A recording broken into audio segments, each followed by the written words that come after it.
Good afternoon, everybody. Today we have our third lecture, and this lecture is Introduction to Evidence-Based Medicine and Evidence-Based Public Health. Evidence-based public health is an approach to public health practice that has evolved in part from advances in the field of evidence-based medicine. This lecture begins with a public health case presentation to set the stage. The intent of this presentation is to present an initial overview of evidence-based public health and evidence-based medicine.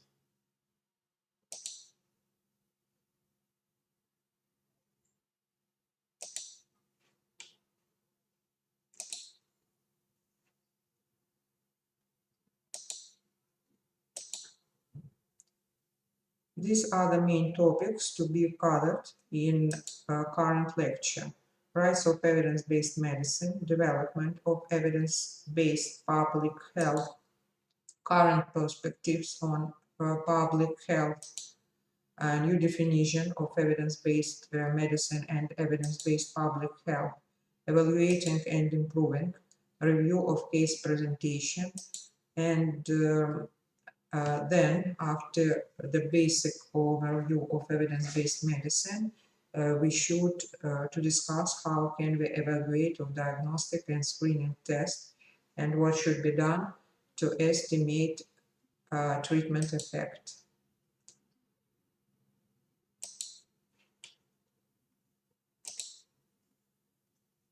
We will begin with a discussion of evidence-based medicine.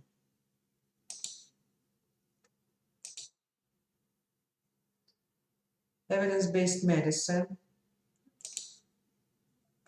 first described in 1992. It was hailed as a new approach to teaching medicine and was once described in the New York Times as a revolution in medical practice. Evidence-based medicine has spawned a host of evidence-based approaches, including ethics, psychotherapy, occupational therapy, dentistry, nursing,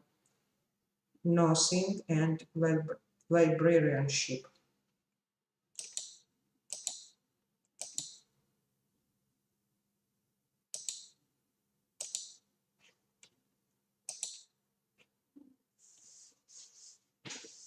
There are some limitations of current clinical practice.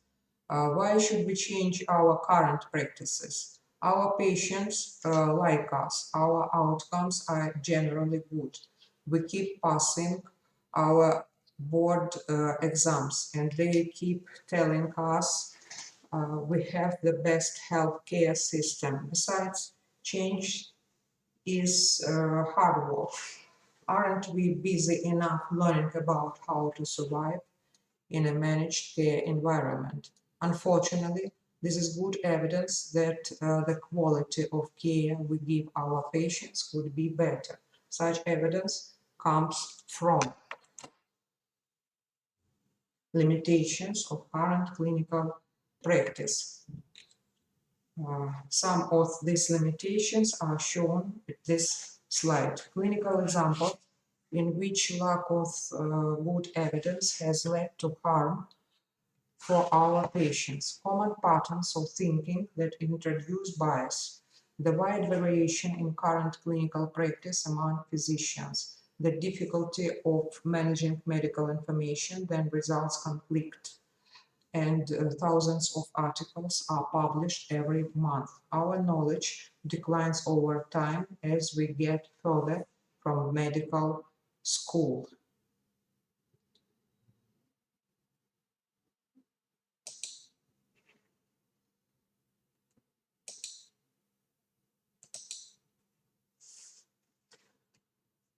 Let's examine some of the factors that have driven the development and use of evidence-based medicine.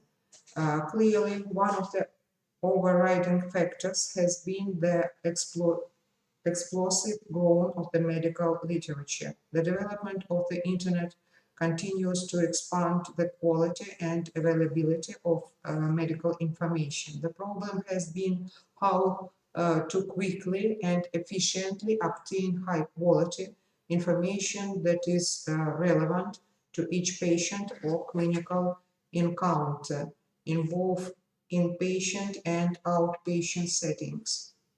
Textbooks, while compiling a lot of information in one location, are frequently out of date in key areas by the time they are published.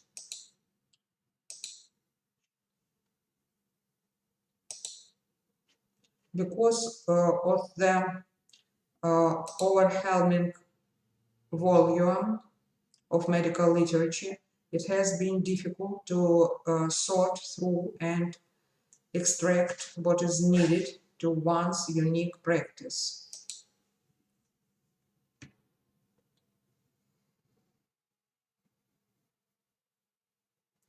Also, randomized controlled trials are expensive and time-consuming to conduct. Their numbers increase because they provide essential scientific information, particularly regarding interventions which may carry significant risks.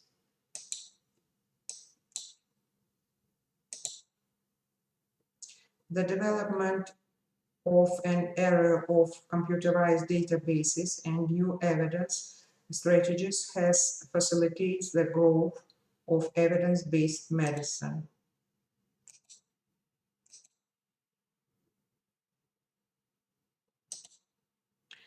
At this slide, you see the easiest definition of evidence-based medicine. It was initially proposed by David Sackett and colleagues from McMaster's University in Ontario, Canada.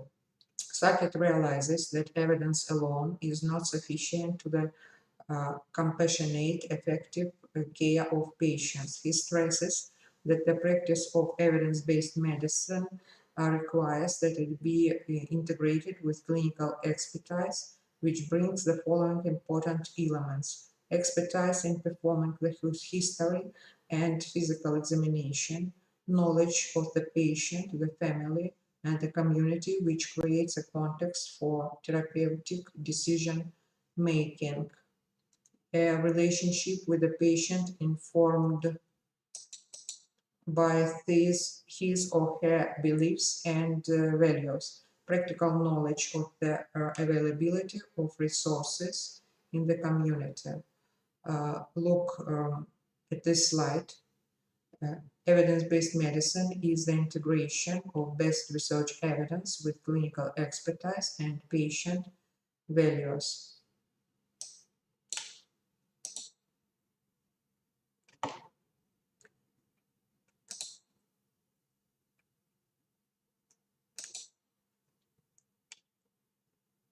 It is a change in the way physicians practice medicine, teach and learn, and handle research. There are three parts in evidence-based medicine: clinical practice based on the best current evidence, not necessarily on how it's always been done; patient care, compassionate, patient-oriented, less authoritarian, more intense, investigative, less know it all by yesterday. And third part is the research, more stringent approach, better proof criteria, more demanding for proof, less room for error.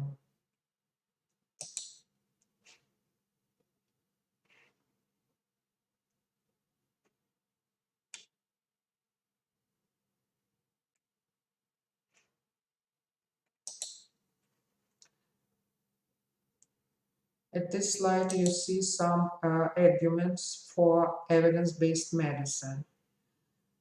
Taking an evidence-based approach to practice, teaching, and research can help you address some of the limitations of current medical practice. So So the argument for evidence-based medicine are shown at this slide. It can help you stay up to date with the current literature, communicate effectively with consultants, make the best use of other sources of information, such as pharmaceutical representatives and colleagues, make the best use of information from the history, physical examination, and diagnostic testing, avoid common pitfalls of clinical decision making.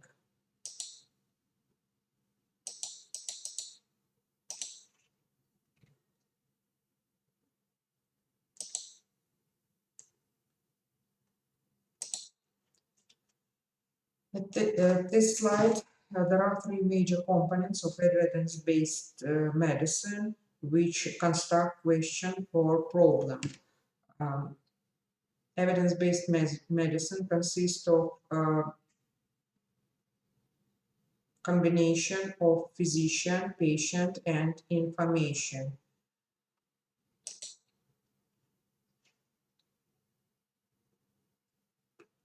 And if we overlap all these three parts, we have area of question or problem.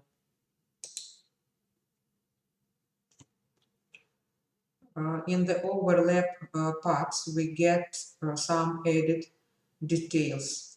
From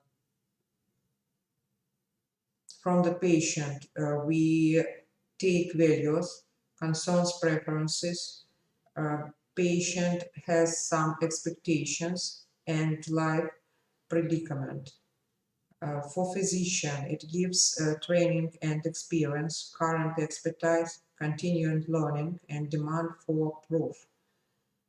Information in this scheme is clinically relevant, proven by research, best up-to-date evidence. And there are transactions between all these three parts. At this slide, you see optional components to be added by the physicians. Charity means evidence-based medicine, not mandatory, not yet. Humility, evidence-based medicine is not for those who prefer an authoritarian practice of medicine. And enthusiasts have fun with the challenge, variety, and change.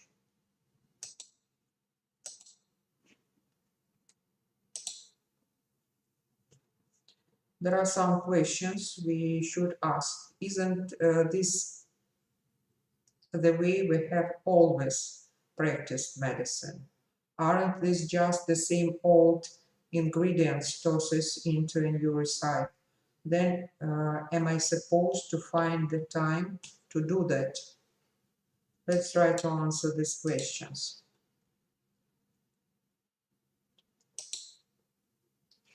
The process of evidence-based medicine has been described as a series of steps as follows. First of all, we need to convert the need for information about prevention, diagnosis, prognosis, therapy, and causation into the answerable question. The next step, track down the best evidence to answer that question. Third step, we need critically appraise that evidence for its validity, closeness to the truth, impact, size of effect, and applicability, usefulness of one's clinical practice. Integrate the appraisal with one's clinical expertise and with the patient's unique biology, values, and circumstances.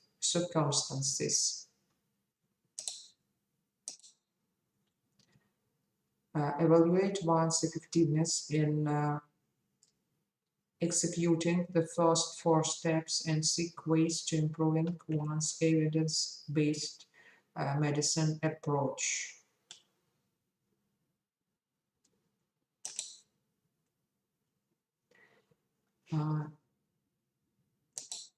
development of evidence-based public health.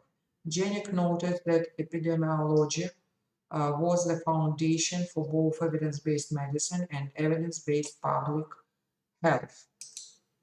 Epidemiology describes as the foundation of both evidence-based medicine and evidence-based public health. Evidence-based public health unique is using complex interventions with multiple community and societal issues. Now I show you some definitions which differs a bit one from another.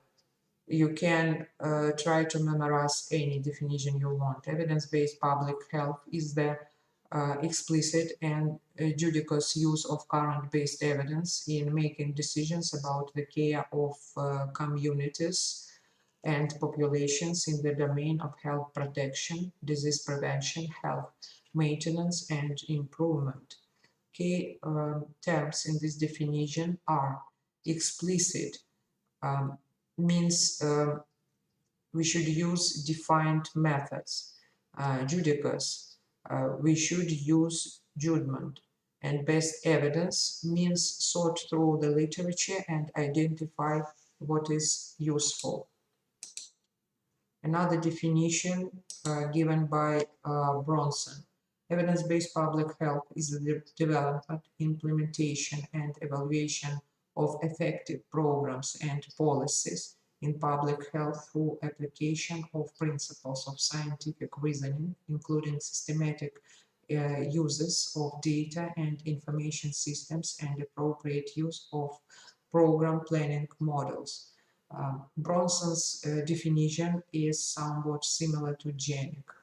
Critical terms in this definition include effective, implies that evidence determines that programs are effective. Scientific reasoning means relates to thinking and judgment.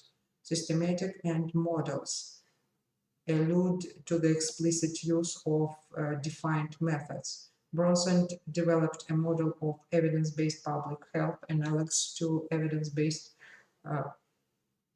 medicine. Let's look at the next slide.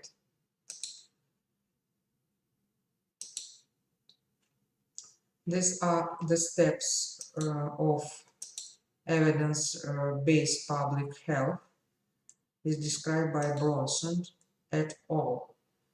First, we need to develop an initial statement of the issue. Then, next step is to search the scientific literature and organize information. Then we need to quantify the issue using sources or of existing data. Develop and prioritize program options. Implement interventions. And then we need to evaluate the program or policy. Steps in evidence-based medicine look similar as presented previously. Here are the steps of evidence-based medicine for comparison.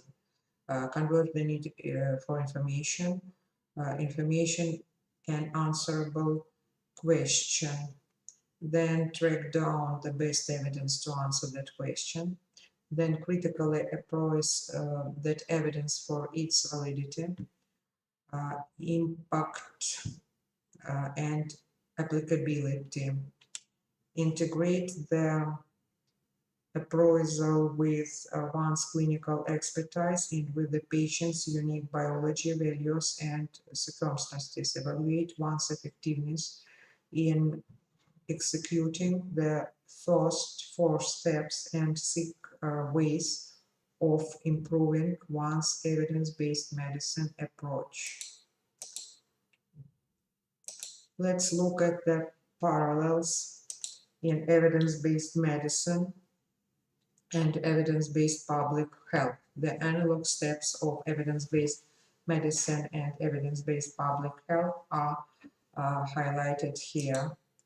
So state the scientific question, identify the relevant evidence, determine what information is needed to answer the scientific question, determine the best course of action considering the patient or population, evaluate process and outcome.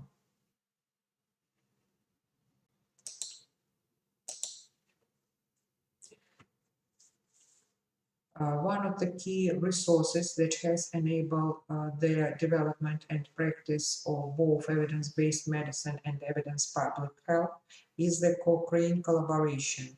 Its mission is stated in this slide. Mission of the Cochrane Collaboration and International Cochrane Collaboration is an international organization that aims to help people make well-informed decisions about healthcare by preparing, maintaining, and promoting the accessibility of systematic reviews of the effect of healthcare interventions.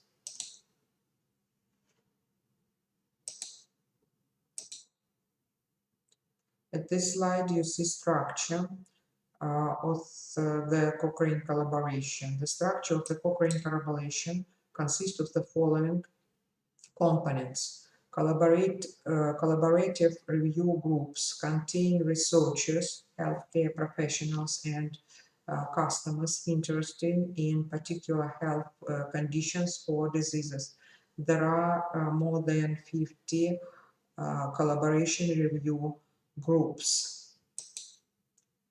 Then methods groups exist to improve the methodology of systematic reviews.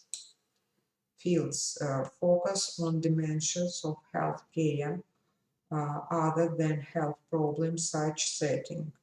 For example, primary care, defined population, for example, older people, or intervention, for example, different vaccines. Consumer network provides information and a forum for networking for consumers involved in the collaboration. Centers supports the work of the above entities in 12 centers around the world.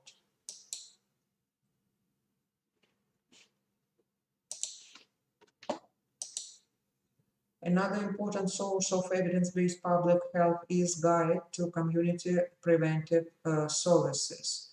The guide uses a defined evidence-based approach to develop recommendations for addressing a number of important public health problems. Supported by US government Centers for Disease Control and Prevention, based on systematic reviews and gives a recommendation based on the strength of evidences. The task force has published over 100 findings across 9 topic areas. This list of topics brings up one of the weaknesses of evidence-based medicine and evidence-based public health. The evidence-based for both is far more limited than the area of problems confronted in practice. But these 9 areas are shown at this slide. This is vaccine preventable diseases, tobacco use prevention and control, reducing motor vehicle occupant injury, diabetes, physical activity, oral health, social environment, prevention of injuries due to violence, and last area is the cancer.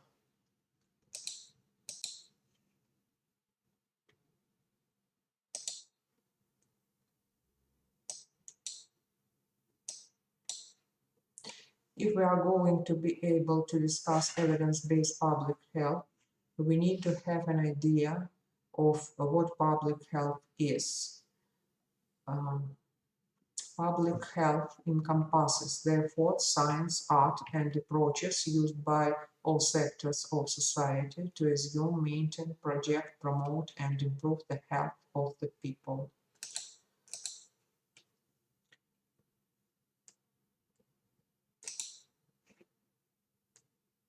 Components of public health are indicated at this slide. Individuals and communities are no longer passive recipients of public health services. They are active participants of the public health system. Employers and business is interesting in public health, and we should use media to inform community about scientific researches.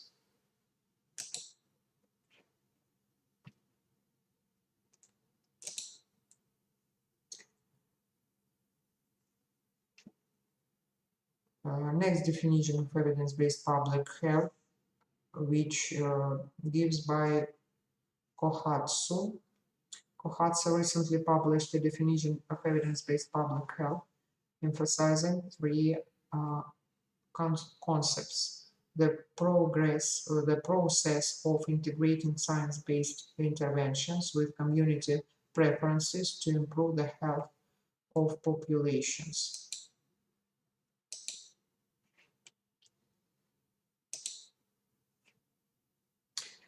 How can we evaluate and improve evidence-based public health in practice?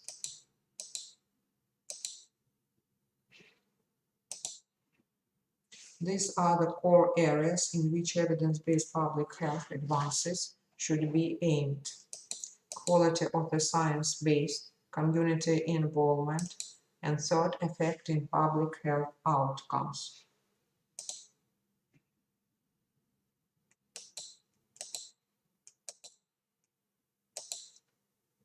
Improving the quality of the science-based supporting evidence-based public health can be addressed in many ways, including the following. Randomized controlled trials are well suited for demonstrating efficacy of a clinical interventions. They are less suitable for many public health interventions which have complex causal chains with which may be tested in communities that are quite variable. May have to standardize the intervention by function, diabetes education to culture education rather than content. The trend statement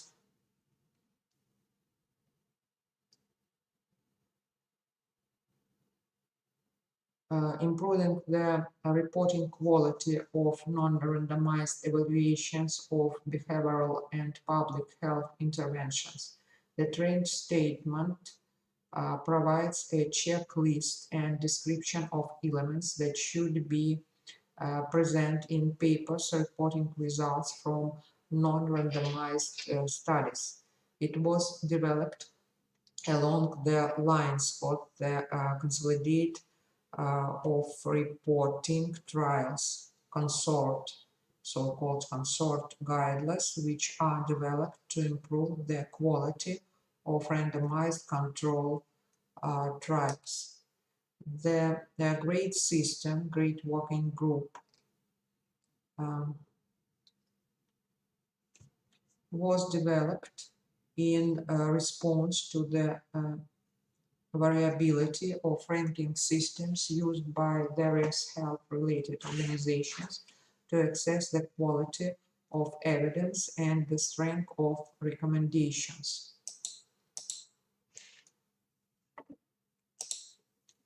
Ideally, an entire community participates in determining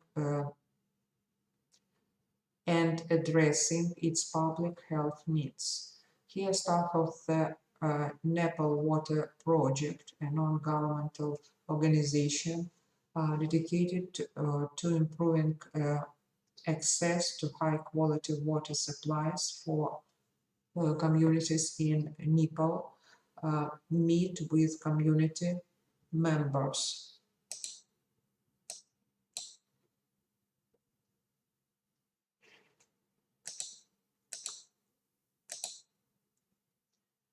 Increasing community involvement in public health interventions, moving from passive to active involvement, is an ethical imperative.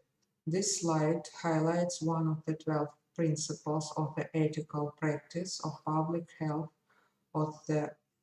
public health. These principles have been endorsed by the Public Health Association, the Public Health Foundation, and the College of Preventive Medicine, among other organizations. This concept of community consent for public health intervention is analogous to informed consent provided by patient for clinician intervention. Public health situations should provide communities with the information they have that is needed for decision on policies or programs and should obtain the community's consent to their implementation.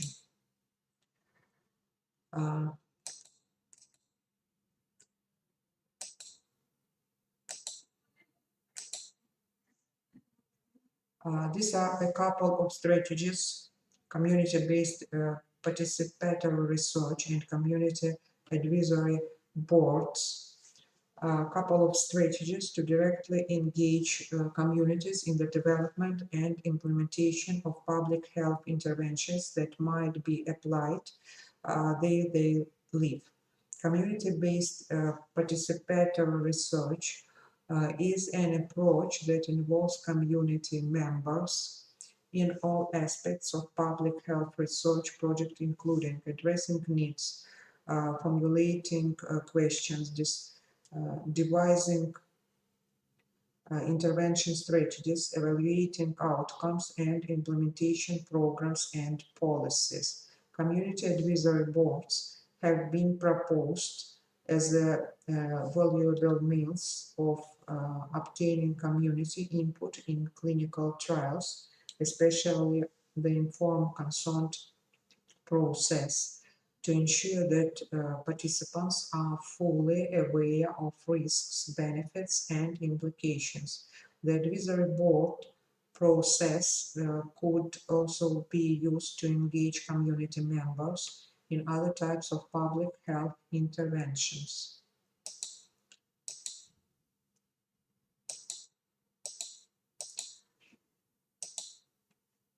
It is important to improve our ability to know that an evidence-based public health intervention achieves its described outcome. However, formal evaluating of evidence-based public health is difficult for the reasons listed in this slide.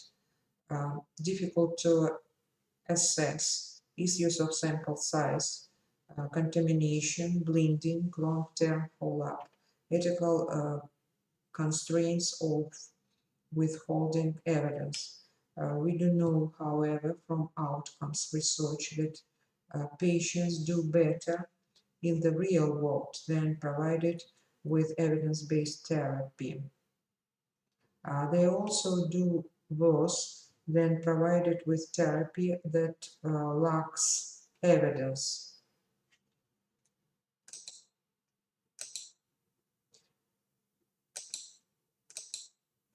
Now let's look at case presentation, how to apply evidence-based medicine into the practical situation. Now let's return to the case presentation introduced at this lecture. In the following slides, we will address the issue using the steps of evidence-based medicine. Assume that you are the health director of the local health department. A community in your jurisdiction is concerned with its high rate of childhood obesity and requires your help. How do you proceed?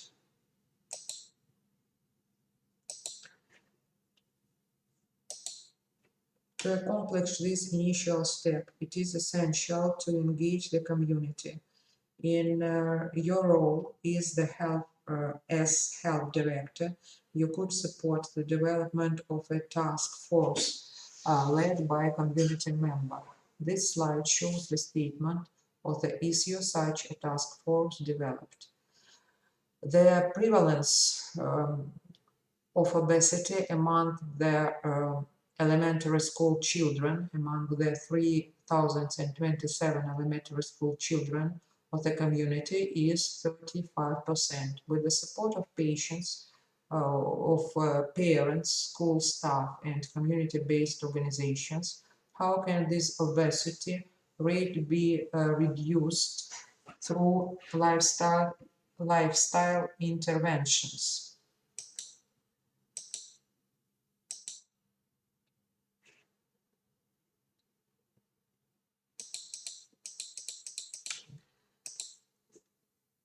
Here are key pieces of information gathered as part of quantifying the issue. The prevalence of obesity was determined by a special survey. The rate of obesity was found to increase by grade level. The rates were about equal in girls and boys. 100 minutes per week provided at school for physical activity, but only 40 minutes is guided by a teacher.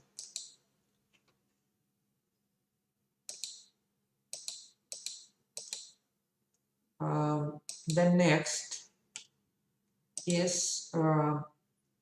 next step is to search the literature using some of the resources shown at this slide: Medline resource, Cochrane Collaboration, Library Task Force of Community Preventive Services, previously described, and organize the information. As part of your research, you find that the task force made the following assessment regarding physical activity intervention: insufficient evidence to recommend classroom-based health education to provide information on managing health risks. Strongly recommended curricula and policies to increase the amount of moderate or vigorous activity, increase the amount of time in physical examination class, or amount of time being active in physical examination classes.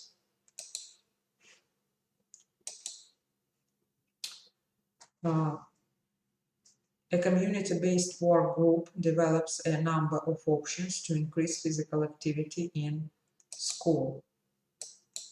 And there are debates about losing time in the classroom and impact on test performance. We need to develop some action plan. The next step is to develop an action plan, which consists of next actions. Agreement is reached on a pilot project for the next school year involving reducing the lunch hour and increasing time in physical education, with an emphasis on activities that get all children to be active. And second step, the program will be evaluated by all stakeholders. Children will be surveyed.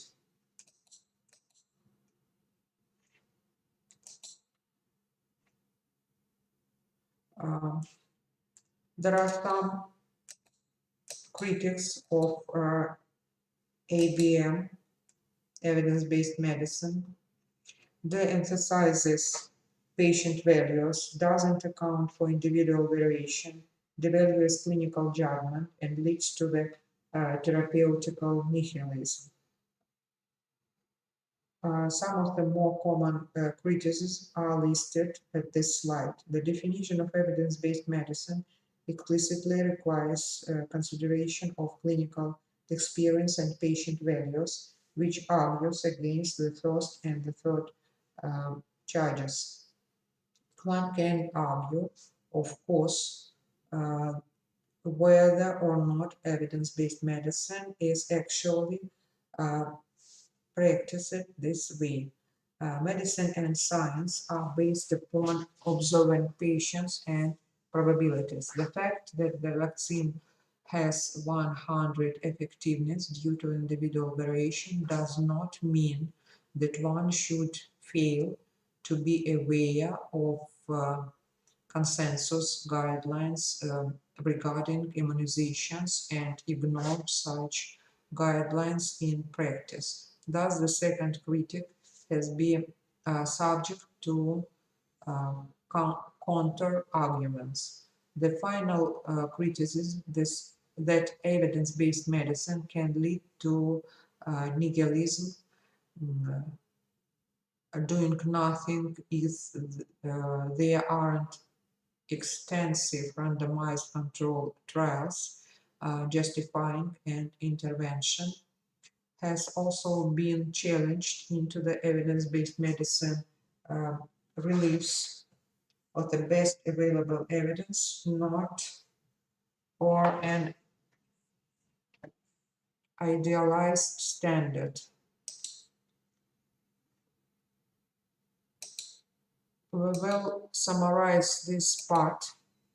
Evidence-based medicine has transformed the practice of medicine by providing the techniques to access and improve the science based on which critical decisions are made. The success of evidence-based medicine has led to evidence-based approaches in a number of fields. Evidence-based public health is relatively young in its development and continues to evolve. Increased community engagement is an important and desirable part of this evaluation.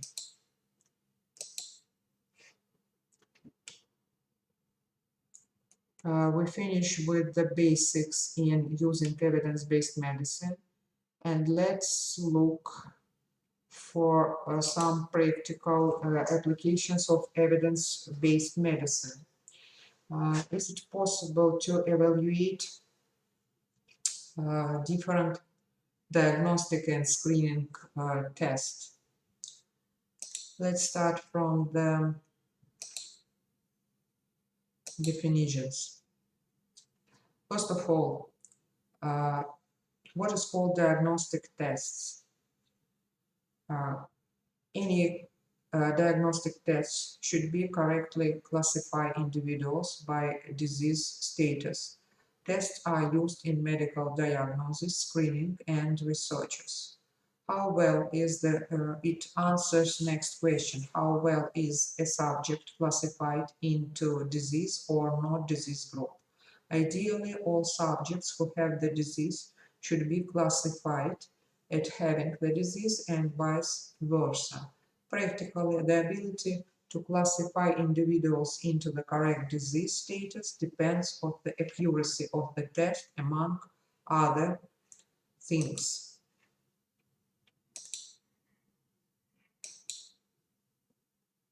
Why we need to use a diagnostic test? Because we need information about our patient, and we need information to make a decision. Information is usually a result from a test. All medical tests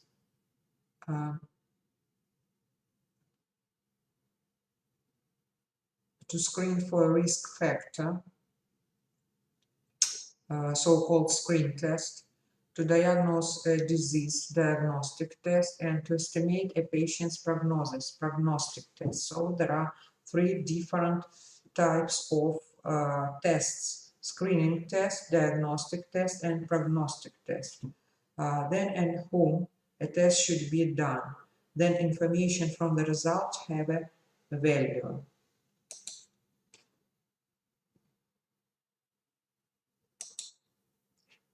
What is the main differences between diagnostic test and screening test? A diagnostic test is used to determine the presence or absence of a disease when a subject shows signs or symptoms of the disease. A screening test identifies asymptomatic individuals who may have the disease. The diagnostic test is performed after a positive screening test to establish a definitive diagnosis.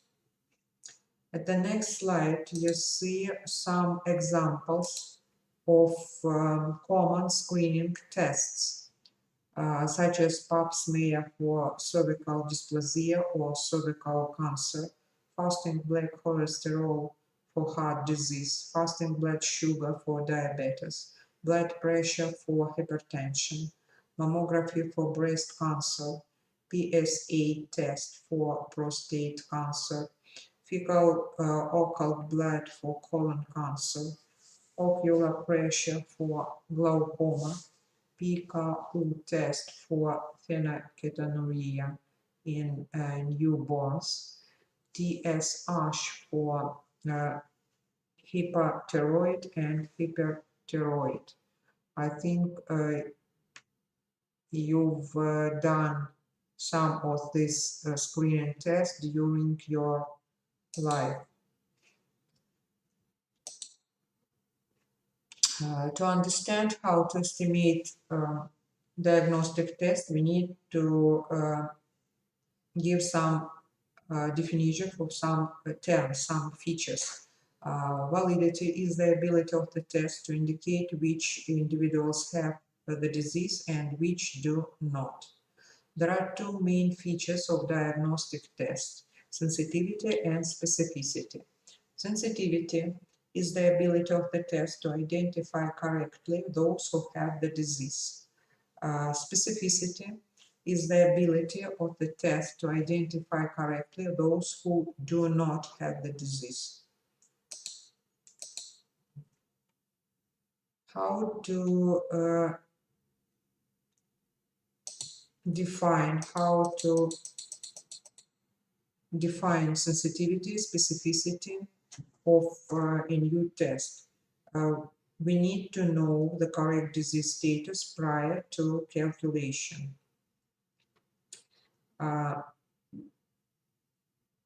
If we're talking about new diagnostic test, we need to know about gold standard test. Gold standard test is the best test available nowadays in the specific field, and gold standard test is the best test in indicating specific diagnosis. It is often invasive or expensive. A new test is, for example, a new screening test of a less expensive diagnostic test.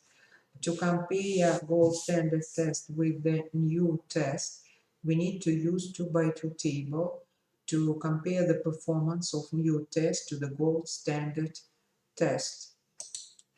Look at this.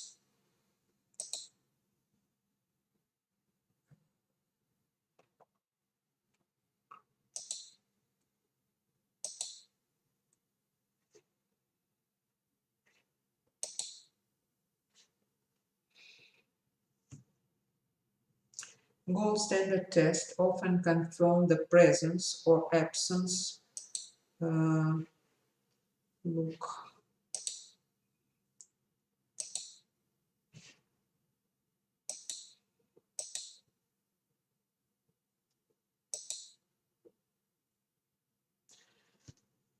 Gold standard tests often confirm the presence or absence of the disease. Let's denote presence of disease D plus, absence of disease D minus.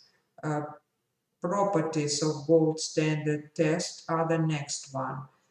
As usual, ruling in the disease, often doing well. Ruling out of the disease, maybe not doing well. Feasible and ethical. Let's look how to compare new test with gold standard test.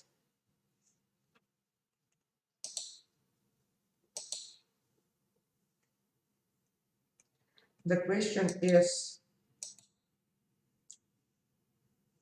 how accurate is the new test? To answer this question, we need to calculate sensitivity and specificity. Then we need to calculate two more features, such as a likelihood ratio for positive test result and likelihood ratio for negative test result. We need to calculate posterior probability or post-test probability, uh, positive and negative predictive values given prior probability or pre-test probability. Let's try to explain these terms. To calculate, we need to use 2 by 2 table for validating a test. In this table, there are two columns with disease present and disease absent. And there are two lines with test results positive and test result negative. A, B, C, and D are the number of patients who underwent this test. The general number of all the patients underwent test is A plus B plus C plus D. To calculate sensitivity, we should use a column with disease present. The sensitivity is the proportion of patients with disease, proportion of patients who get test positive among all the patients with the disease. To calculate specificity, we should use column with disease absence. It is proportion of patients who get test negative among all the patients without this disease. The value should be represented in percent style.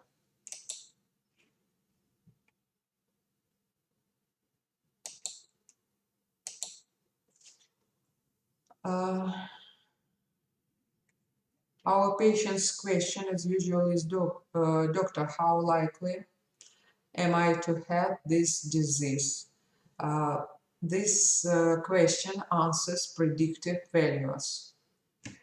Sensitivity and specificity don't answer this question because they work from the gold standard. Now you need to work from the test result, but you won't know whether this person is a true positive or false positive. How accurately does a positive or negative result predict disease of health? To answer this question, we should calculate prevalence. Before you do any test, the best guide of your health diagnosis is based on prevalence. Prevalence is common conditions in this population are the more likely diagnosis. Prevalence indicates the pre-test probability of disease.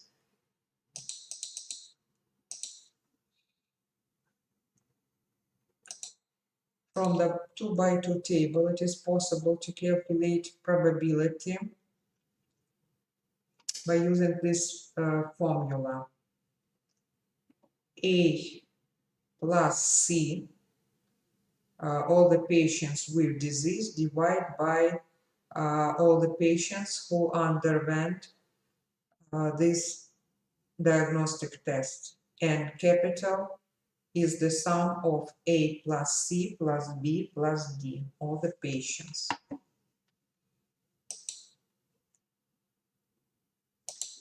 Two more important features of diagnostic test, characteristics of diagnostic test, is the positive predicted value and negative predicted value. From the same 2 by 2 table, we can calculate positive predicted value by using formula A divided by A plus B. We need to represent these values into percentage style. Predictive value for negative result, negative predictive value. To calculate it, you need to use line with negative test result. And the formula is patients without disease divided by all the patients who get test negative. The same style percentage style should be applied to these predictive values. Now let's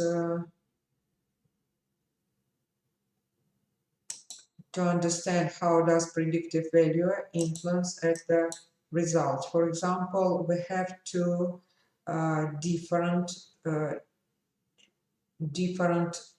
researchers.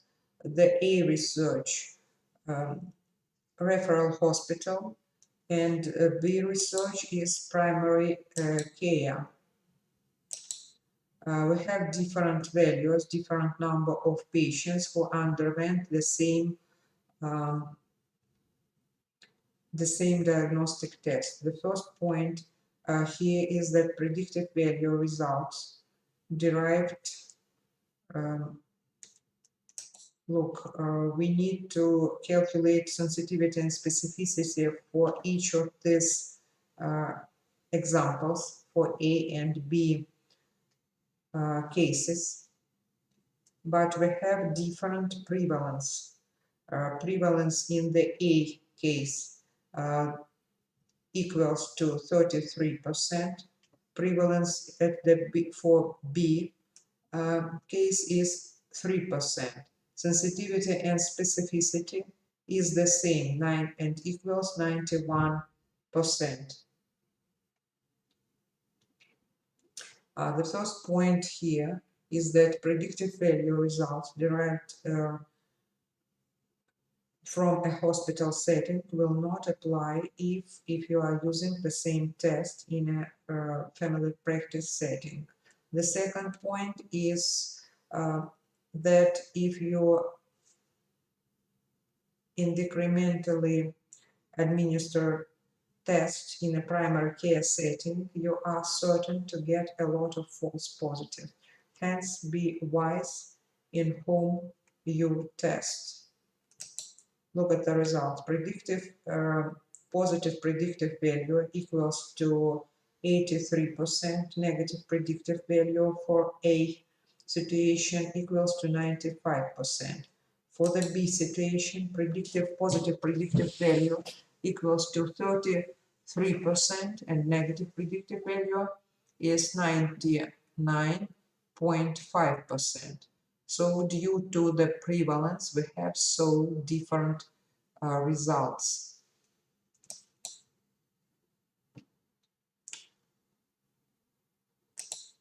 At this slide, you see how can we interpret the results. If we have high specificity, we have only few false positive results. So the clinician is more certain that a patient with a positive test has the disease, it rules in the disease. The higher the sensitivity, the higher the negative, positive, negative predictive value. The clinician can be more confident that a patient with a negative score does not have the diagnosis because there are few false negatives. So high negative predictive value can rule out a disease. How to interpret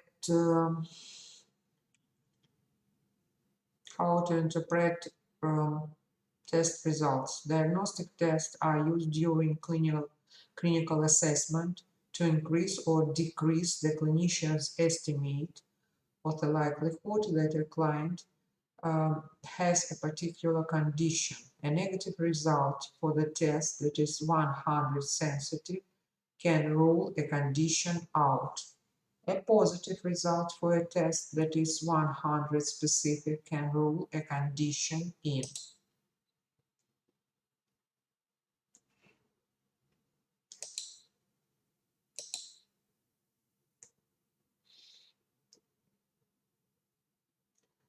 Two more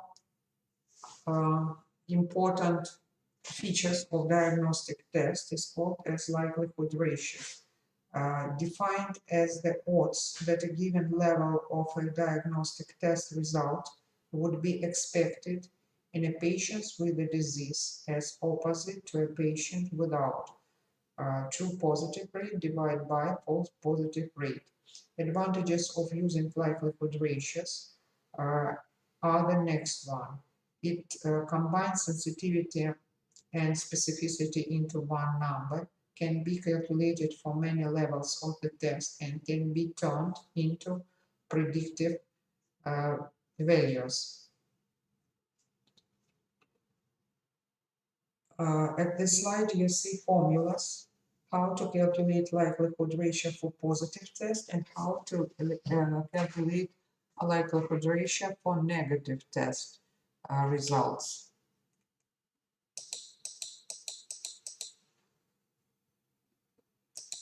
During our practical classes, you should calculate all these features and interpret it according to the sense.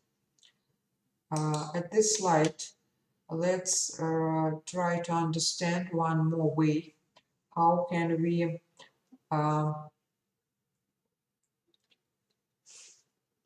define sensitivity and specificity?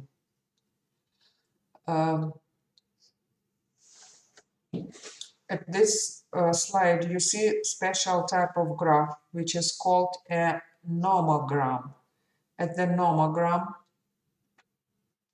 you have three axes. The left axis is pre-test probability. The middle axis is the likelihood ratio, axis for likelihood ratio, and the right axis is the post-test probability axis. How to define post-test probability? By using this type of graph. Suppose you need to calculate post-test probability. First of all, we need to put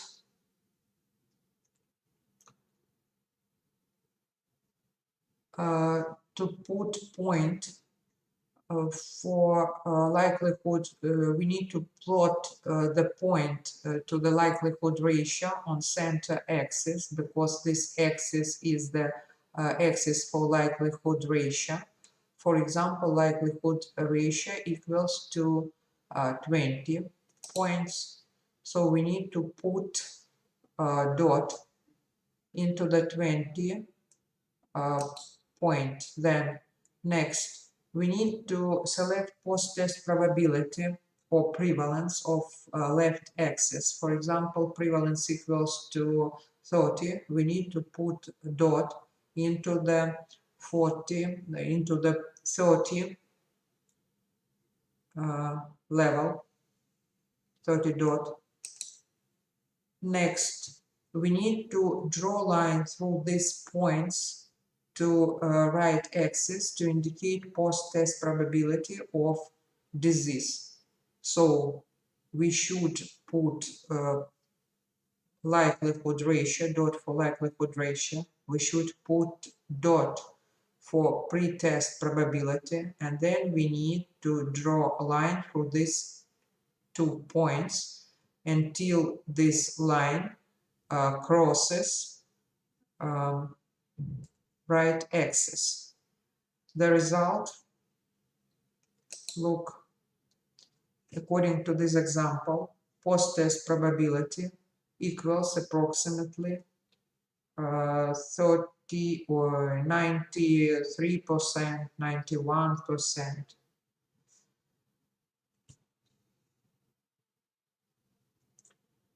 Interpretation, how to interpret this result. In a population with a base rate of 30 prevalence, a patient with a positive score in this test is more than 90% likely to have the disease. The test has greatly increased the information you have on this patient, but a test with a likelihood ratio of 20 is a good test, according to the final result. Next practical use look, and the last part of our lecture is how is it possible to measure disease? How can we define risks and then make use of this information?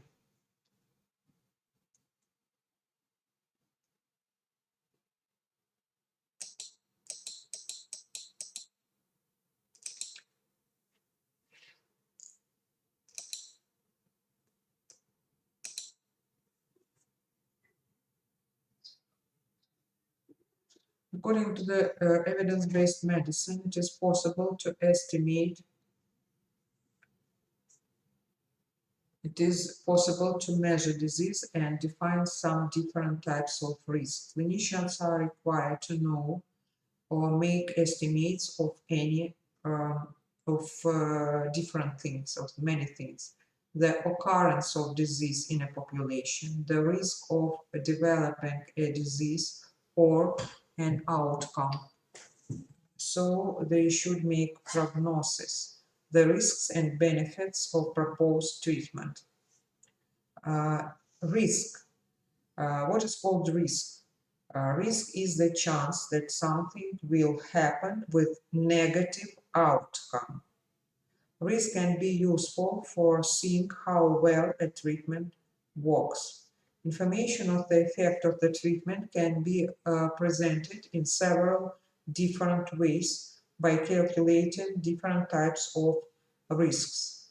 There are absolute risk, relative risk reduction, absolute risk reduction, and one more characteristics, number needed to treat. Let's look and let's try to understand what is each feature for. First of all, to calculate different types of risks, we should use 2x2 table with information about some method to treat the patient. At this slide, you see some clinical intervention study with two outcomes, positive outcome, negative outcome. In the top line, you see treatment group.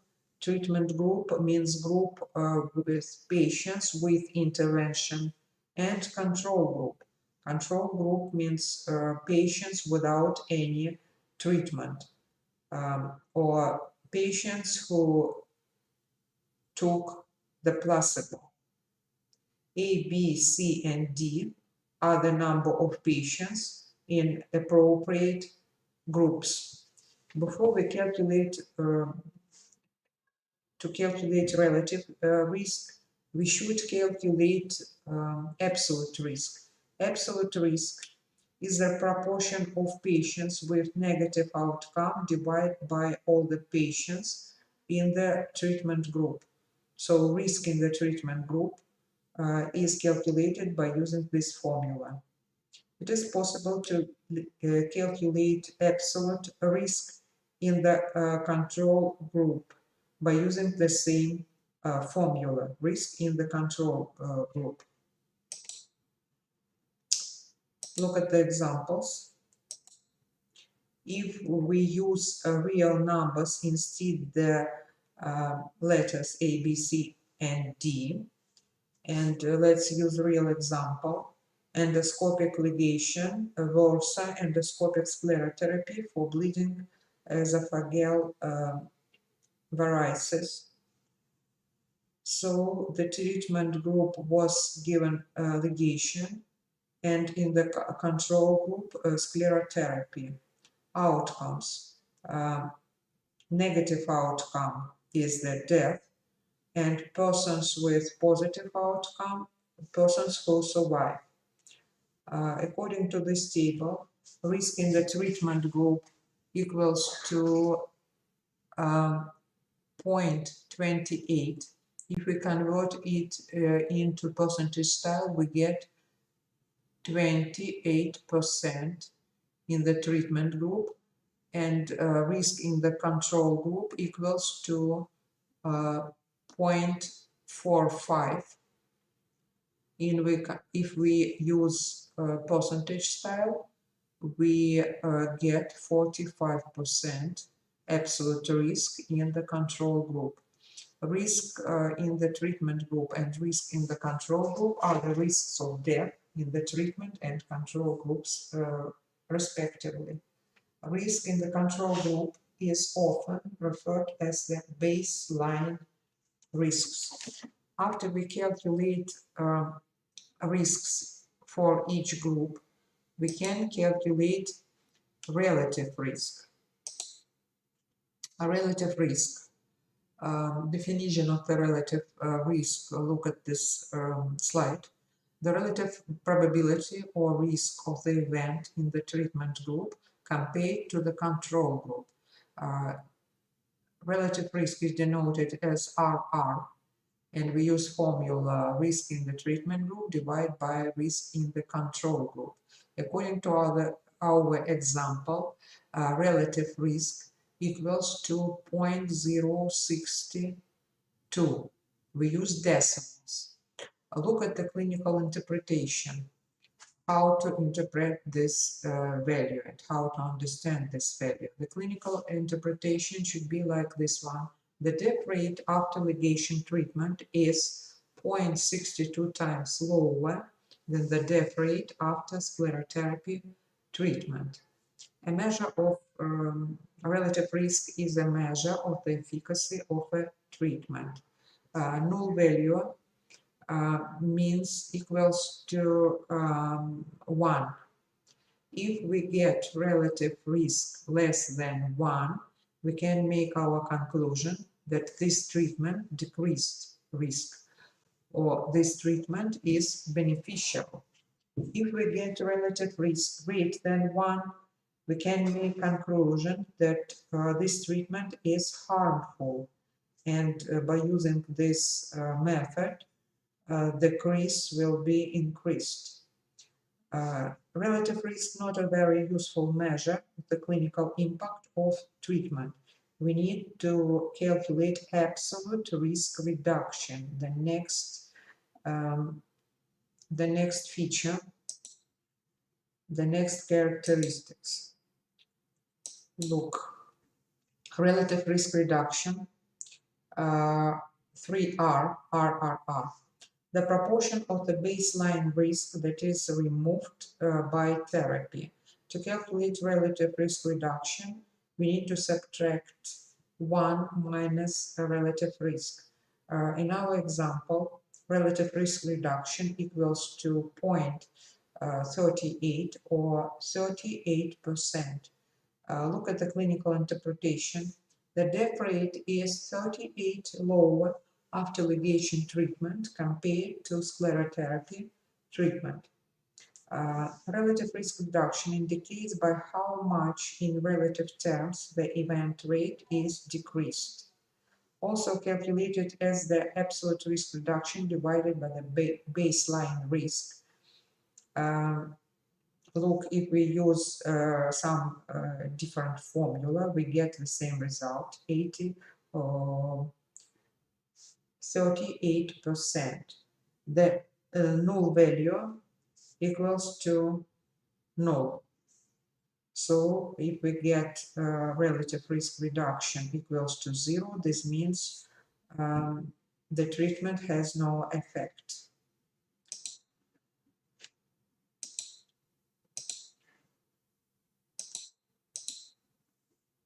Absolute risk reduction. Definition. The difference in absolute risk or probability of events being the control and treatment between the control and treatment groups. Absolute risk reduction difference. You need to subtract risk in the control group minus risk in the treatment group. In our example, absolute risk reduction equals to 0.17. How to interpret it clinically? The absolute risk of death is 17 lower when ligation treatment compared to sclerotherapy treatment.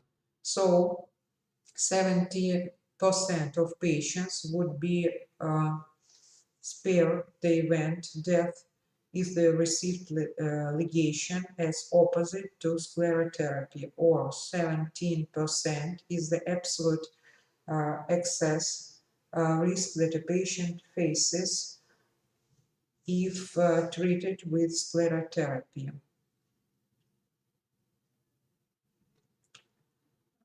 Absolute risk reduction is a simple and direct measure of the impact of treatment.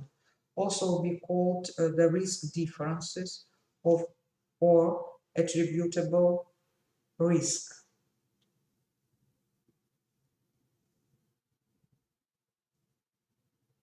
The absolute risk reduction depends on the background baseline risk, which can vary markedly from one population to another. Null value for absolute risk reduction equals to, if we get absolute risk reduction equals to 0, this means there is no effect in treatment.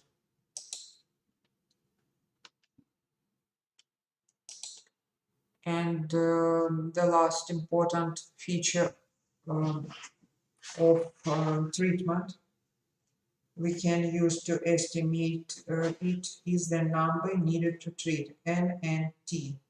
The number of patients who would need to be treated to prevent an adverse event.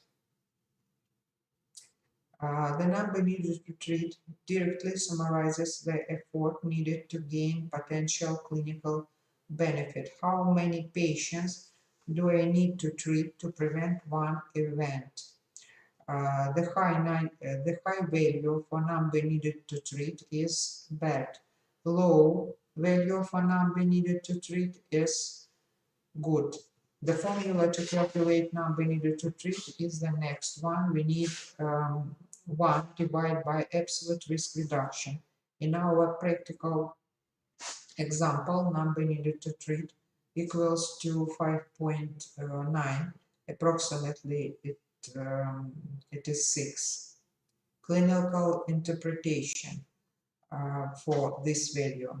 For every 6 patients who received ligation treatment rather than sclerotherapy treatment, 1 death is prevented.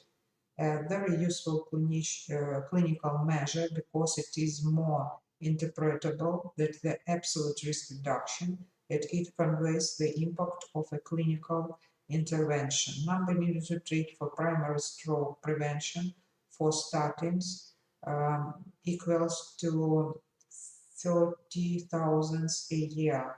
Number needed to treat for secondary stroke prevention for statins equals to 57 a year. Number needed to treat depends on the efficacy of the intervention and the underlying baseline risk. So we finish with today's our lecture. We discussed basics in evidence-based medicine. We discussed the terms we use in evidence-based medicine, and we discussed how can we estimate risk, how to estimate treatment effect, and what is the diagnostic test. We can apply this knowledge during our practical classes, and we will